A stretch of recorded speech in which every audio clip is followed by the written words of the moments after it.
आज हम बात करेंगे बिहार इलेक्शन की, वहाँ की ताज़ा तरीन सूरत हाल की, जहाँ सियासी सरगर्मियाँ अपने उरूज पर पहुँच चुकी हैं।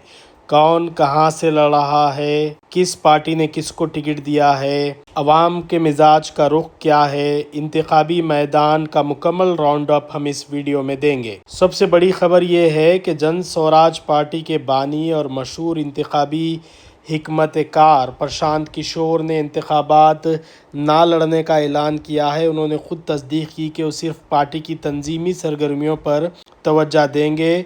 किशोर ने रागपुर से चंचल सिंह को उम्मीदवार बनाया है। ये वही असेंबली हलका है जहां से तेजस्वी यादव इलेक्शन लड़े हैं। अब साफ है कि प्रशांत किशोर की हिकमत अमली इंतखाब लड़ने की नहीं है, बल्कि अपनी पार्टी को मजबूत करेंगे। उनकी पार्टी ने अब तक 116 उम्मीदवारों का ऐलान किया है, जिसमें 21 मुसलमान हैं।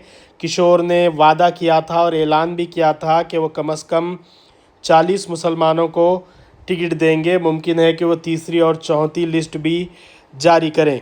दूसरी तरफ 100 असेंबली हलकों में इलेक्शन लड़ने का बैरिस्टर असदुद्दीन ओवैसी की पार्टी एमआईएम ने ऐलान किया है। आज एमआईएम ने उस वक्त सबको हैरान कर दिया जब राजपूत से राणा रंजीत सिंह को उम्मीदवार बनाया गया है।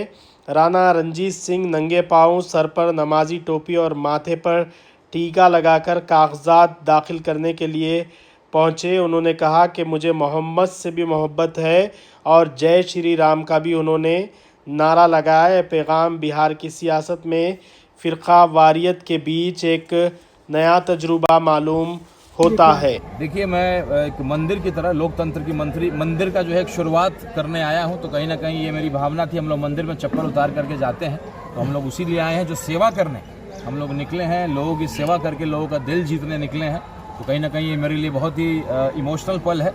और हम लोग मंदिर जाते हैं, किसी भी जगह जाते हैं, वहाँ चप्पल उतार के आते हैं। और आज जो हम लोगों ने शुरुआत किया है, इसी बात से किया है कि हम लोगों ने जय बजरंगबली बोला, जय श्री राम बोला, और आई लव मोहम्मद भी हम बोलते हैं और बोलते रहेंगे।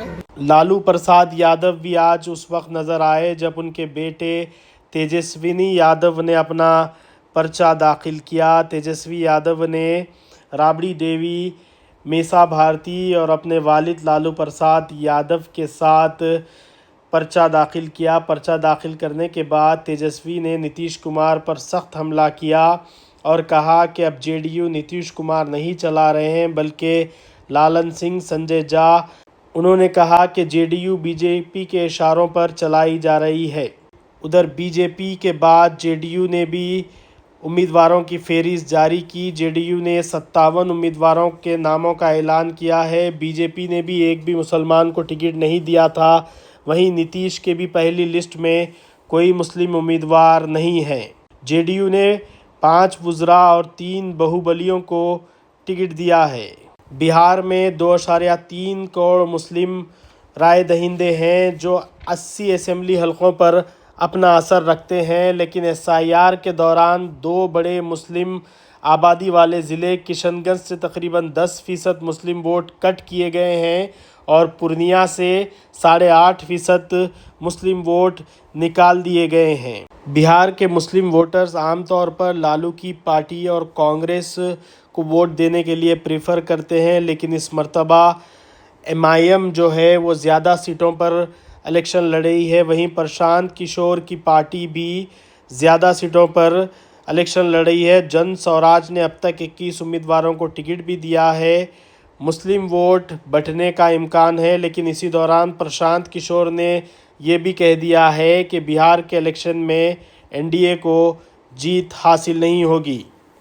दूसरी जानिब बहादुरगंज एक ऐसा असेंबली हलका है जो हमेशा कांग्रेस का गढ़ रहा है, मगर वहां अब आरजेडी, प्रशांत किशोर की पार्टी और एमआईएम मजबूत दावेदार बनकर उभरी है। गुज़िश्ता इलेक्शन में एमआईएम के मोहम्मद उनजर नईमी ने यह सीट जीती थी।